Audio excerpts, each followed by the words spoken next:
2022년 넷플릭스에서 선보인 소년심판은 소년범을 혐오하는 판사 심은석이 지방법원 소년부에 부임하면서 마주하게 되는 소년범죄와 그들을 둘러싼 사람들의 이야기를 그린 드라마입니다.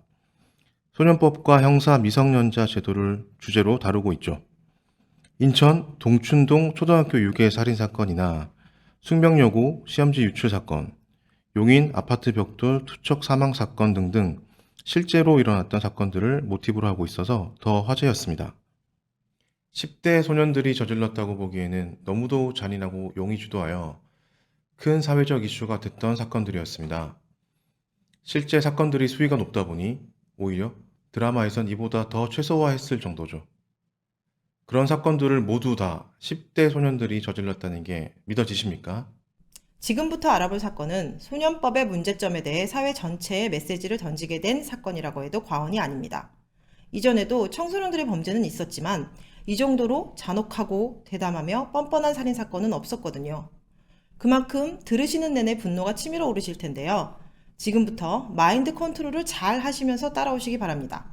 그럼 시작합니다.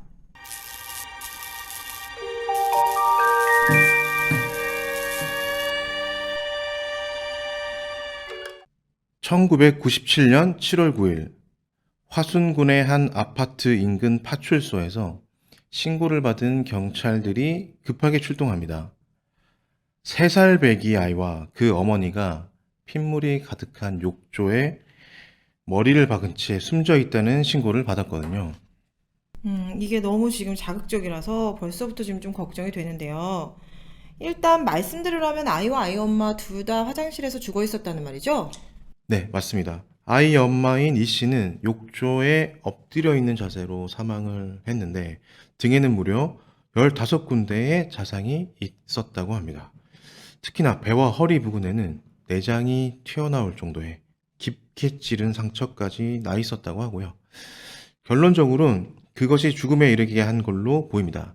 즉, 하복부 자상으로 인한 동맥 절단과 그로 인한 과다출혈이 직접적인 사인이었으니까요.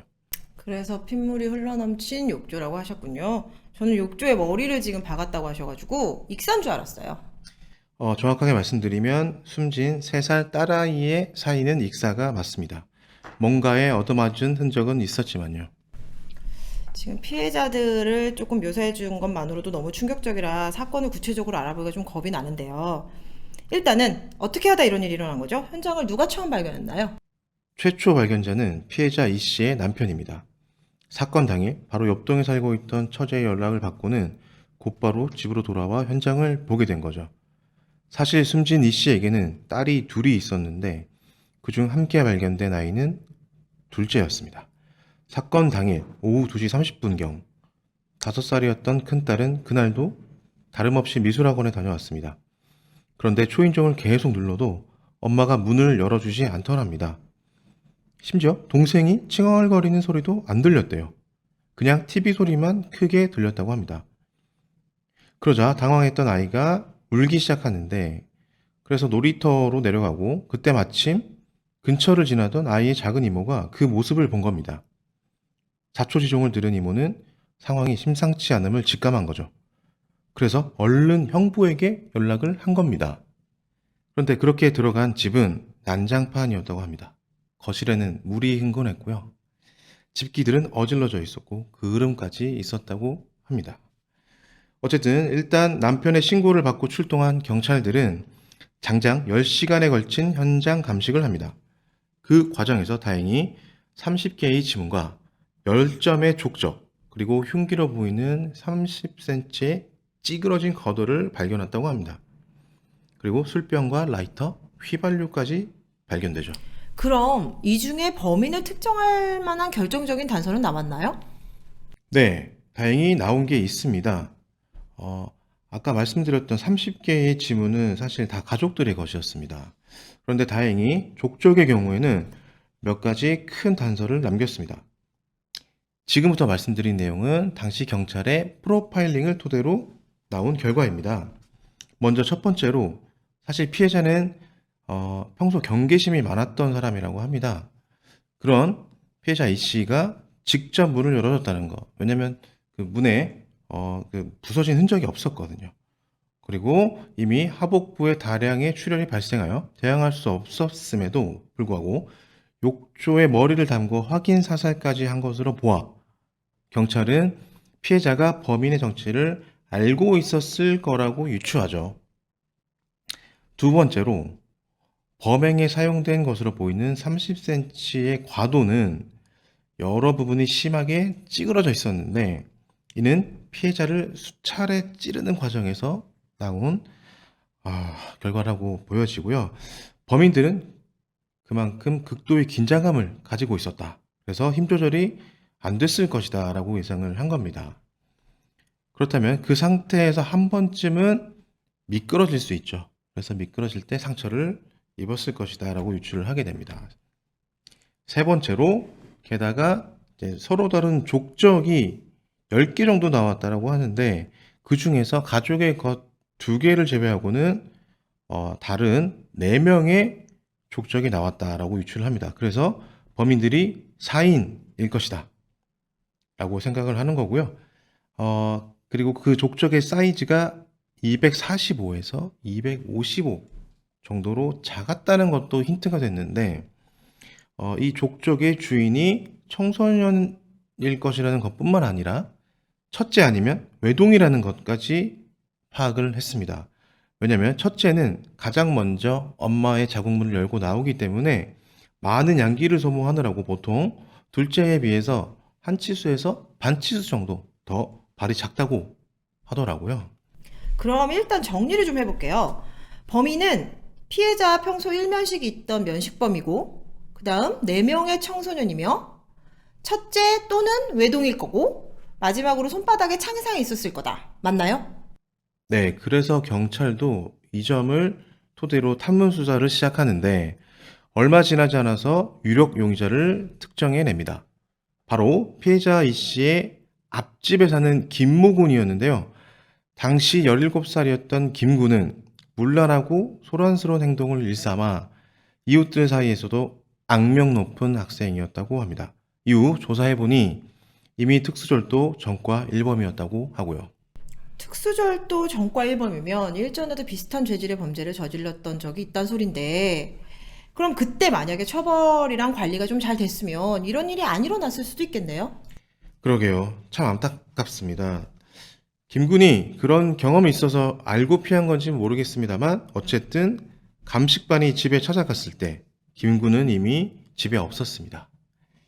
그래서 김 군의 아버지에게 동일부에 집안을 살펴보는데 바로 현관에서 여성용 슬리퍼를 발견합니다. 그 슬리퍼 밑에는 혈흔이 묻어 있었는데 확인 결과 현장의 혈흔과 동일하며 슬리퍼 바닥의 무늬와 사이즈 또한 현장에서 발견된 족적과 동일하다는 것을 알게 됩니다. 이에 경찰은 할아버지 집에 내려간 김군을 바로 소환하게 되고 결국 신문이 시작된 지 10분 만에 자백을 받아냅니다. 범행을 은폐하기 위해서라는 단순한 이유에서였습니다. 이 10대들은 여자친구와 동거할 비용을 마련하기 위해 살인을 저질렀다고 태연이 말했습니다. 방 얻어가지고요.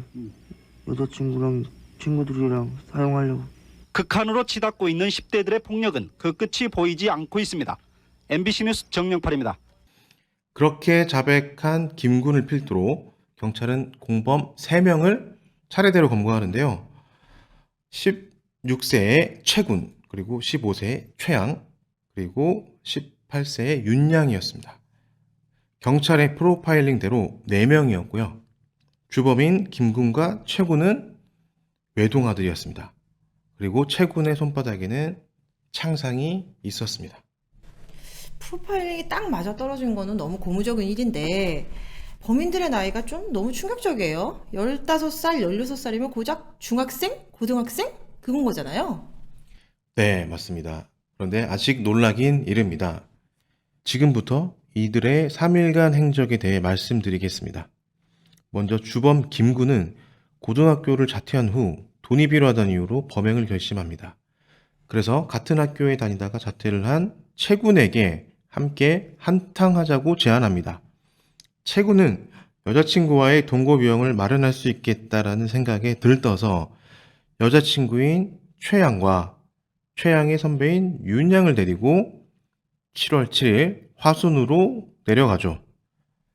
이윽고 다음 날인 7월 8일 범행을 모의한 4사람은 슈퍼에서 과도 2개를 사서는 근처 아파트를 돕니다. 그러나 문을 안 열어주거나 창문까지 뜯고 들어간 집에 금품이 없거나 하는 등 성과가 없었던 거죠. 그래서 다음날 7월 9일 마지막으로 앞집에 사는 이 씨의 집을 털기로 한 겁니다. 그런데 여기서 범행 대상인 이 씨가 김군의 얼굴을 알고 있다는 문제가 생깁니다. 그러자 이들은 죽이자는 결론을 내리는데, 그들은 이 씨와 그 아이를 어떻게 죽일지 의논을 한 후 오전 11시 이 씨의 집을 찾아갑니다. 과도 2개와 휘발유를 들고 말이죠. 사실 김군은 평소 앞집의 생활 패턴을 알고 있었거든요. 그 시간이 되면 이 씨와 3살 딸만 남아있다는 걸 말입니다. 그렇게 김군은 이 씨의 집을 찾아가고 피해자 이 씨는 앞집 학생이라는 말에 순순히 문을 열어주고 맙니다. 그렇게 문이 열리자마자 김군은 이 씨에게 칼을 들이댔고 최군은 무자비하게 폭행을 합니다. 순식간에 얼마나 때린 건지 이 씨는 곧 기절하죠. 그러자 김군과 최군은 의식을 잃은 이 씨를 화장실로 옮깁니다. 그 사이 최양과 윤양은 소리가 새어날까 싶어 거실에 있는 TV를 크게 틀고요. 김군과 최군은 욕조에 물을 잔뜩 받은 후 넥타이로 손발을 묶습니다. 그리고 이 씨를 엎드려 빠뜨립니다. 이 표현이 맞는지는 모르겠습니다만 이 씨를 익사시키려고 한 것으로 보아 빠뜨렸다고 보는 게 맞을 것 같습니다. 그리고는 화장실에 휘발유를 뿌리고 불을 지르고 문을 닫습니다. 그러는 동안 안방에서는 고작 현금 11만 원과 신혼예물을 챙겼습니다. 그런데 예상치 못한 변수가 생긴 거죠. 물이 있는 화장실이라 불이 금방 꺼져버렸거든요. 심지어 정신 차린 이 씨는 묶인 손발을 풀고 화장실 문을 잠근 채 버팁니다. 그걸 알아차린 김군은 급기야 발로 차서 그 문을 부수고 안으로 들어갑니다. 그리고는 살려달라고, 제발 아이만큼은 살려달라고 무릎 꿇고 사정하는 이 씨의 아랫배를 칼로 찌릅니다. 어찌나 깊게 찔렀는지 칼을 빼는 과정에서 장기가 돌출됐다고 하는데, 그러자 그게 징그럽다며 김군은 이불을 가져와 덮어버리기까지 합니다. 그러고도 모자라 혹시 아까처럼 이 씨가 또 깨어날까봐 우려했던 이 2사람은 이 씨를 다시 한번 욕조에 거꾸로 잠기게 해놓습니다. 이때 김군은 최군에게 칼을 건네며 너도 찌르라고 부추기는데 결국 최군 또한 이런 이 씨의 등을 수차례 찌르게 됩니다. 이 과정에서 칼에 미끄러지는 바람에 손바닥에 상처가 남은 거고요. 이게 참 들으면 들을수록 너무 기가 막힌데요.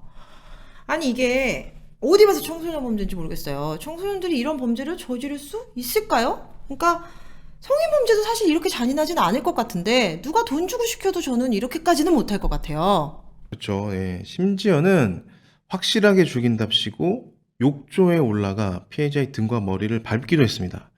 그렇게 잔인하게 이 씨를 살해한 겁니다. 그리고는 거실로 나가죠. 김군은 거실에 누워있는 3살짜리 아이에게 자기를 아냐고 묻습니다. 아이는 고개를 끄덕입니다. 그러자 김군은 자신의 얼굴을 아는 한 살려둘 수가 없다고 말하면서 최군에게 커다란 임삼주병을 건넵니다. 결국 최군은 그 병으로 아이의 머리를 내리치죠. 그러나 아이는 바로 죽지 않습니다. 그러자 김군과 최군은 아이를 화장실로 데려갑니다. 엄마가 죽어있는 그 화장실에 말입니다.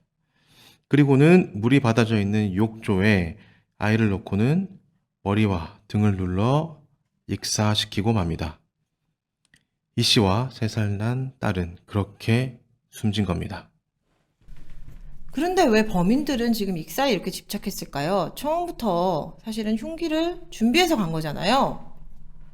추측컨대 이 흉기를 가지고 직접적으로 찔러서 살해를 하게 되면 사실 형량이 좀 높아지지 않을까라고 우려해서 그런 게 아닐까라는 좀 의심이 좀 들긴 하는데, 만약에 그렇다면 이건 사실은 우발적으로 돈 훔치러 들어갔다 죽인 게 아니고 정말 계획하에 죽이려는 마음 먹고 들어간 계획살인이 됐다, 이런 게 조금 저는 지금 보이지 않나 생각을 하거든요.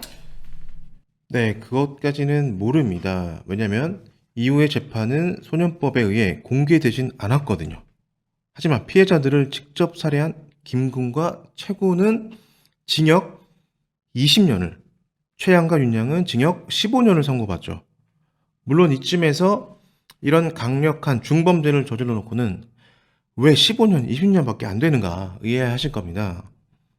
소년법 제59조에 따르면 죄를 범할 당시 18세 미만인 소년에 대하여 사형 또는 무기형으로 처할 경우에는 15년의 유기징역으로 한다라고 합니다.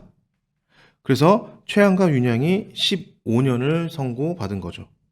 다만 미성년자 유기, 약취, 살인 등 특정 강력범죄라면 피해자 가족이 재판부에 탄원을 할 경우 5년이 더해져서 최대 20년까지 선고가 가능하다고 하는데, 그래서 김군과 최군은 여자애들과 달리 20년형을 선고받은 겁니다.